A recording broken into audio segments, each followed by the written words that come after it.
Hello everyone, কেমন আছেন সবাই? ঈদের মধ্যে আমরা কোথায় ঘুরেছি সেটাই আজকে আপনাদের সাথে শেয়ার করব। আমরা গিয়েছিলাম কুমিল্লা ম্যাজিক প্যারাডাইস পার্কে। সেখানে ঢুকতে আমাদের কত টাকা খরচ হয়েছে এবং সেখানে কি কি আছে সেটাই আজকে আপনাদের সাথে শেয়ার করব। ফার্স্টেই দেখছেন 3টা ডাইনোসর। এই পার্কে কিন্তু ডাইনোসরই বেশি, আর এই পার্কে ডাইনোসর পার্কও বলা হয়। তারপর আমরা গিয়েছিলাম টিকিট কাউন্টারে টিকিট কাটতে। এখানে প্রবেশ করার জন্যই শুধু 300 টাকা। আমরা 500 টাকার টিকিটটা নিয়েছিলাম। এই টিকিটটা দিয়ে পুরোটা ম্যাজিক প্যারাডাইস ঘোরা যাবে, প্লাস ওয়াটার কিংডম রয়েছে।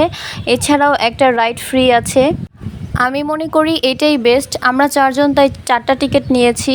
আর আজকের ওয়েদারটাও ভালো ছিল না, তাই আমরা ভালো করে ঘুরতেও পারিনি। তারপর আমরা ভেতরে ঢুকলাম। ভেতরে ঢুকে দেখলাম প্লেসটা অনেক সুন্দর। তারপর এই দিকে হচ্ছে প্রোগ্রাম হচ্ছিল, সাংস্কৃতিক গানে নাচ গান হচ্ছিল, আর তারা অভিনয়ও করছিল। এটা বেশ ভালোই ছিল, সবাই এখানে দাঁড়িয়ে দেখতেছিল। আর এখানে প্রতিদিনই এরকম নাচ গান হয়। এখন যেহেতু ঈদের সময়, তাই এখানে অনেক ভিড়। আর আজকের ওয়েদারটাও ভালো না, তাই আমরা বেশি এনজয় করতে পারিনি। হালকা বৃষ্টি পড়ছিল, বৃষ্টির মধ্যে এরকম প্রোগ্রাম হচ্ছিল।